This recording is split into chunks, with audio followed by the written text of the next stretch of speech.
Olá, pessoal. Hoje nós estamos iniciando, o plano de estudos tutorados do 7º ano do ensino fundamental, volume 3.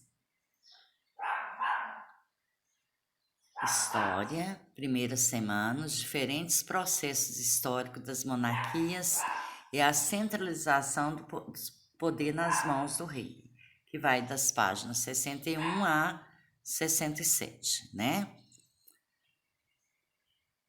Então, a primeira coisa que a gente vai ver aí é um texto, né? Um texto complementar, aonde vocês vão ter maiores informações sobre o surgimento das monarquias nacionais e sobre o absolutismo na Europa. O que é o sistema absolutista, né? É aonde todos os poderes estão concentrados nas mãos do rei. O rei tem autonomia para tomar qualquer decisão. Ele é um representante de Deus na terra, né? A figura do rei é como se fosse um representante de Deus aqui na terra. Então, vocês vão ler todo o texto para tomar conhecimento do texto e, em seguida, vamos iniciar as atividades. Essas atividades são atividades dirigidas, né? Vocês vão responder junto comigo as questões. Então, para isso, vocês vão precisar estar com o caderno aberto ou a apostila, quem está fazendo na apostila. Vai copiar pergunta e respostas. Antes de começar a fazer as atividades, vocês vão fazer o cabeçalho da semana 1. Então, vocês vão colocar PET, volume 1, primeira semana, o seu nome, a sua série e a sua turma. E vamos começar a responder. A primeira pergunta.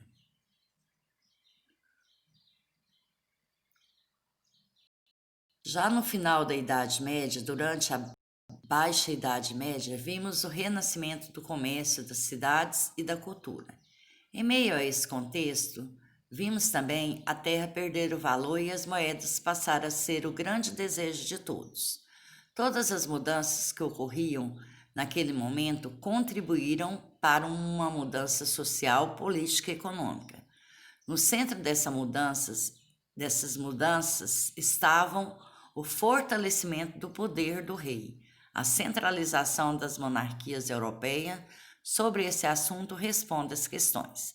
Então, a gente vai ver que mudou completamente a estrutura da sociedade daquela época. Antes, o sistema era um sistema feudal, onde o senhor feudal era a autoridade máxima, né? E que a terra era o principal valor. Aí, na PET anterior, vocês viram que o surgimento do comércio, as grandes navegações, né? A busca pelas especiarias no Oriente. Então, com isso, vai surgir uma nova classe social com o objetivo de ter também privilégios dentro da sociedade. Vai surgir a burguesia. Com a burguesia, surge também a necessidade de um poder central, alguém que possa administrar esse novo contexto de sociedade, né? Tanto no campo político como no campo social e no campo cultural. A primeira pergunta que vem aí é: o que são monarquias centralizadas? A gente já ouviu, né, lá no enunciado, que o rei é uma figura importante. Aí, o que são monarquias centralizadas? É basicamente um regime de governo onde o poder está centralizado nas mãos do rei, ou seja, ele detém o poder sobre praticamente todas as decisões em seu reino, sendo a autoridade máxima em toda a sociedade.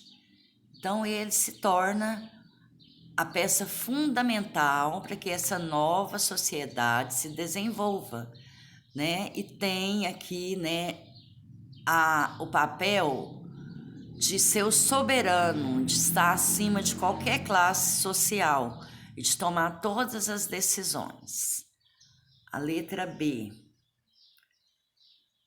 Com esse processo, a ascensão dos reis e, consequentemente, a queda do poder dos senhores feudais, como se deu, né?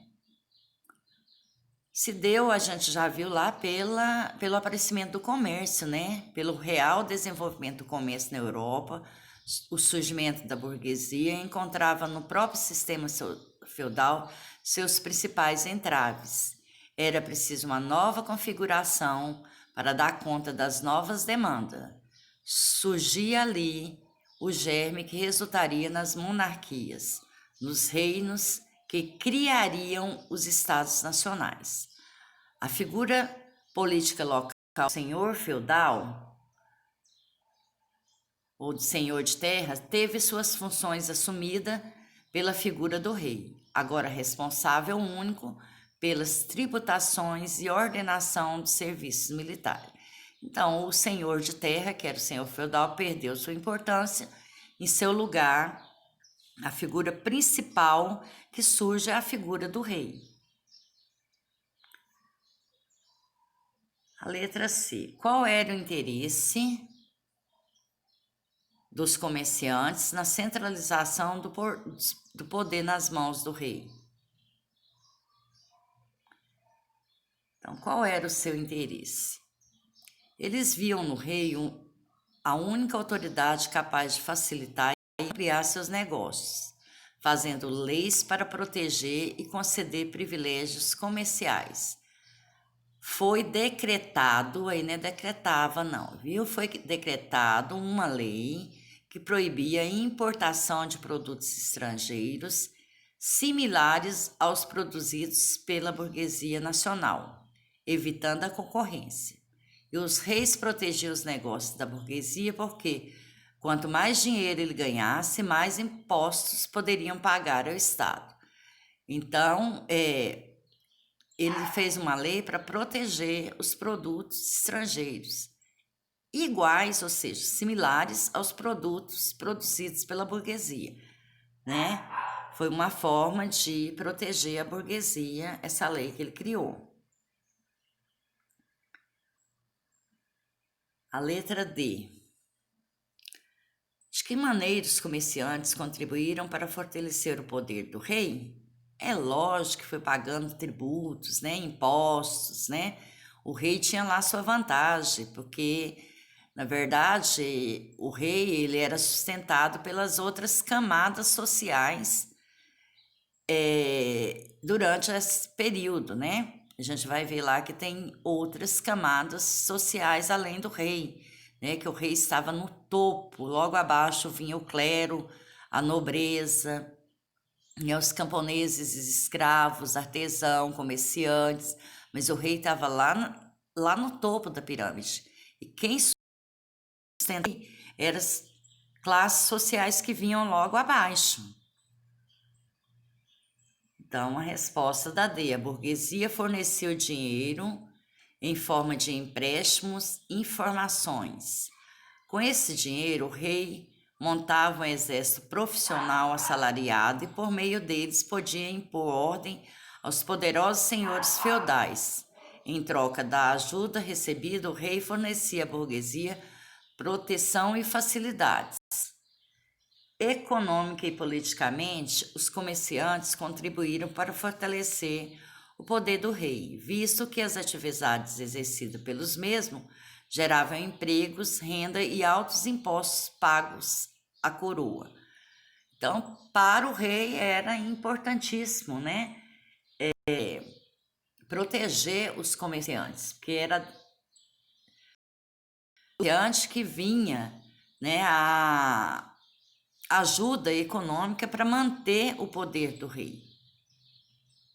A letra E. Quais eram os benefícios do ponto de vista político e econômico do processo de criação dos Estados Nacionais Europeus?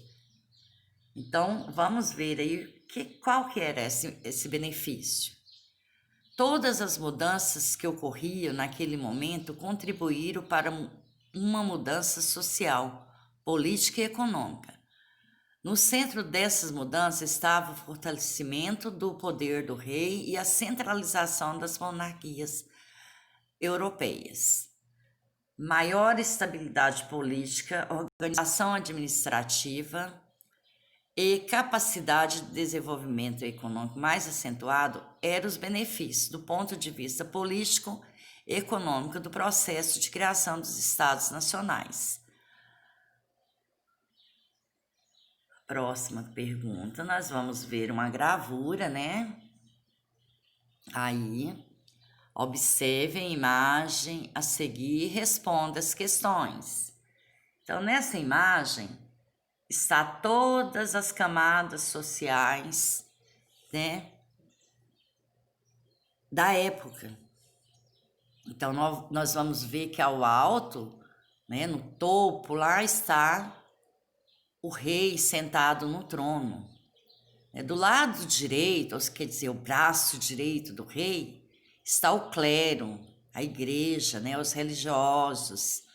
Do lado esquerdo está aqueles que mantinham o poder do rei, né, pagando impostos, né, para sustentar a figura real, que é a nobreza.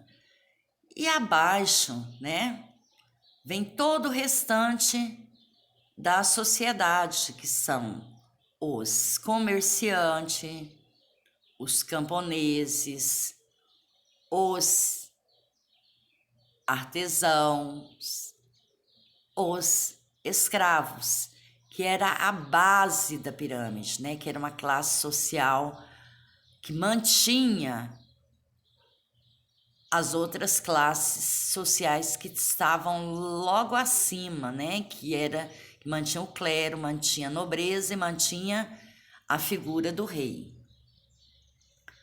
Aí vem aqui, ó, nós já observamos a gravura e vem a pergunta, né? Descreva o que você observa na imagem. Quem são as pessoas representadas? Aí nós vamos descrever quem são essas pessoas. Já falei, né, que são as classes sociais que compunham, né, a sociedade desta época. Observe que no alto está sentado no trono se encontra o rei. Logo abaixo, do lado direito, representante, direito aí não é direitos não, viu gente? Representantes do clero. Ao lado esquerdo, representantes da nobreza. E na parte inferior, camponeses, escravos, comerciantes e artesãos. Então, isso que a gente pode observar nesta gravura. A letra B. Quais as camadas sociais estão representadas na imagem? Qual a estratégia você utilizou para fazer essa identificação? A gente viu que na imagem tem o rei, o clero, nobreza, comerciantes, artesão e escravos. Os mesmos a gente pode identificar, né? Os mesmos podem ser identificados pela posição que se encontram na gravura e pelos vestiários que usam. Vocês podem ver que os mesmos puderam ser identificados, né? Pela posição que ele se encontrava lá no alto da pirâmide, lá no patamar da pirâmide, está o rei. Do seu lado direito, o clero. Do seu lado esquerdo, a nobreza, né?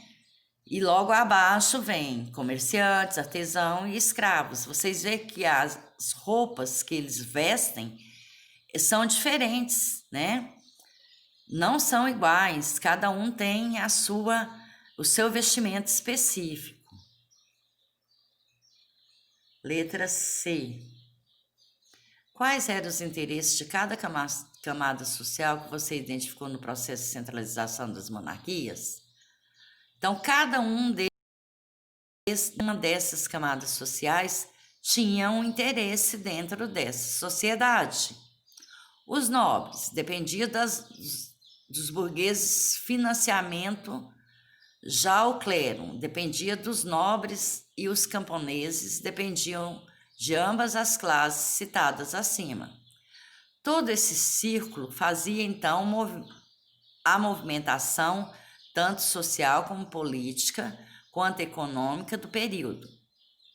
Então todos eles tinham interesse, né?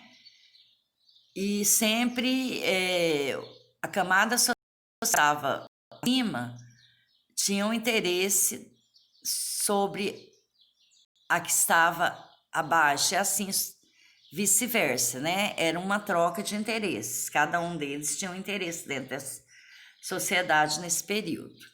Letra D. Descreva os grupos representados, quais detinham maior poder, o que levou a construir essa hipótese.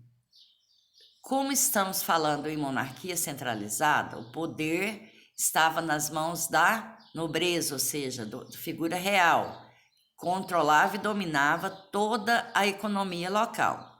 Se observarmos pela imagem, é a posição de superioridade do rei. Então, o rei era a figura principal. Dá para a gente ver através da gravura, né, que ele está no topo da pirâmide. Agora a questão de número 3.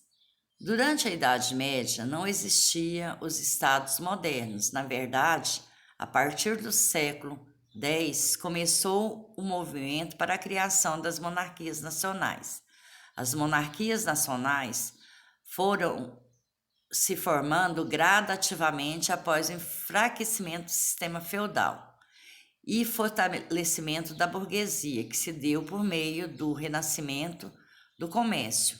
No processo de formação das monarquias nacionais, além dos próprios reis, pelo menos 3 grupos estavam envolvidos: a burguesia, a nobreza e a igreja.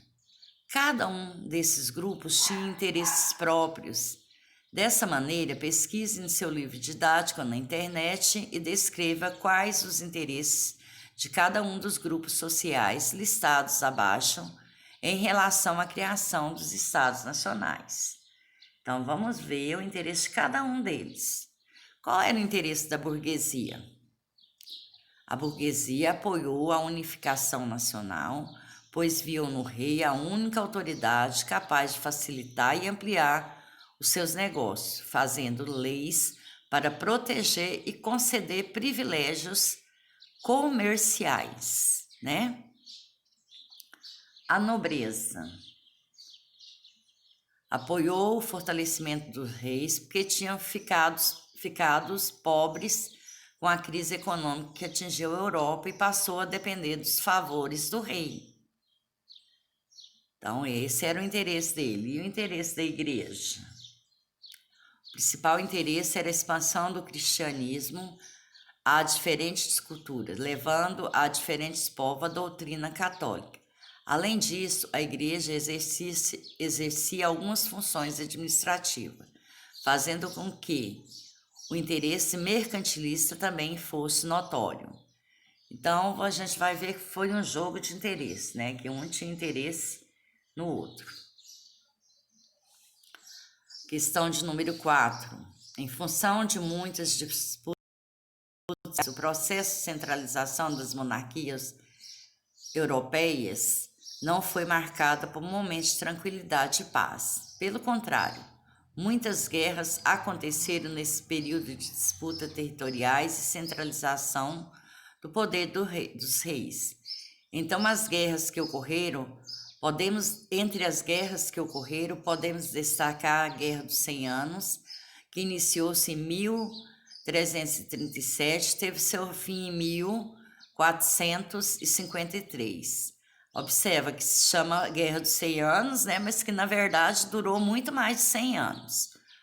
E essas guerras, né, foram disputas de alguns países pelo poder. A gente viu lá na PET 1 que as grandes navegações, né, foi a busca, né, por ouro e pedras preciosas para satisfazer, né, a vontade de alguns reis, né, e dar poder a alguns países, pois dentro das grandes navegações também teve o que a gente estudou lá atrás, que foi o mercantilismo, que o país que tivesse mais ouro e pedras preciosas seria o país mais rico. Então, com o surgimento das monarquias nacionais, começou a haver essas disputas e essas guerras, poder, né? Aí a gente vê a gravura das guerras, né? Da Guerra de 100 anos. Aí vem a pergunta: quais reinos estavam envolvidos na Guerra dos 100 anos? Quais os reis estavam disputando poder aí, querendo ser o mais forte? A Guerra dos 100 Anos foi uma série de conflitos travados de 1337 a 1453 pela Casa Plantageneta, governante do Reino da Inglaterra, contra a Casa de Valois, governante do Reino da França, sobre a sucessão do trono francês, né? Ele disputava quem, né, seria o rei da França, disputava a coroa. Por isso que houve esse conflito. Quais eram os interesses em disputa durante a guerra? A causa política da Guerra dos 100 Anos foi a disputa pelo trono francês. Após a morte de Carlos IV, em 1328, que colocou fim à dinastia dos Capetingios. Então, estava disputando, né? Quem que seria o próximo rei? A gente sabe que nas monarquias, o reinado passa de pai para filho ou para um parente mais próximo, né? E como lá existia duas casas, né? A casa de Plantageneta e a casa de Valois, essa disputa se acirrou com essa guerra para ver quem que seria o próximo a assumir o trono francês. Letra C. Ao final da guerra, limites territoriais estavam delimitados entanto, para além da conquista e demarcação das terras. Qual foi a maior consequência para os reinos envolvidos na Guerra dos 100 Anos? Então, vamos ver aí, né? Em 1453 foi assinado a paz. Carlos VII passou a governar a França com poderes quase absolutos e acabou com as pretensões inglesas de possuir domínios na França. Então, o reinado ficou para a França, né? Tirando a possibilidade de ingleses dominarem a França. Letra D. Na Guerra dos 100 Anos, uma figura ganhou destaque, Joana d'Arc. Pesquise nos livros didáticos ou na internet quem foi Joana d'Arc e qual o seu papel na Guerra dos 100 Anos. Procure desta também as consequências da sua participação na guerra, estabelecendo um paralelo entre Joana d'Arc e a maioria das mulheres da Idade Média. Então, a Joana d'Arc, por que fala da importância da mulher? Porque se vocês assistiram um filme que se chama Joana d'Arc, você vai ver que para lutar ela se vestia como um homem, né? Porque naquela época a mulher não tinha nenhuma importância dentro da sociedade para lutar. E no final, como estava acontecendo na Inquisição, ela foi capturada e morta na fogueira da Inquisição, né? Por isso ela se tornou uma santa para os católicos. Aí vamos ver um trecho, né, da biografia da Joana d'Arc. Joana d'Arc, conhecida como ela de Orleans, foi uma guerreira líder militar francesa, considerada uma das personagens históricas mais importantes na formação dos Estados Nacionais franceses, devido aos seus feitos militares, né, devido à sua luta durante a guerra. As mulheres na Idade Média, além de exercerem um papel tradicional dito pela sociedade de esposa, mãe e filhos, também se ocupava de diversos outros papéis sociais. Muitas mulheres tinham